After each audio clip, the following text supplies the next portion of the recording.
தூயரே தூயரே அந்தோணியாரே, உம் அருட்கரம் உலகெல்லாம் அரவணைப்பது போல, நீலவானை முட்டி நிற்கும் கொடிக்கம்பம் தனிலே ஐயாவும் திருக்கொடி அழகாக பறக்கின்றதே.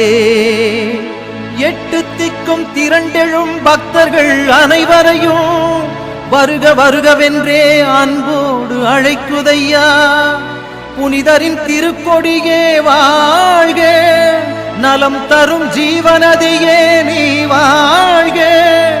கோடி அற்புதரே வாழ்க.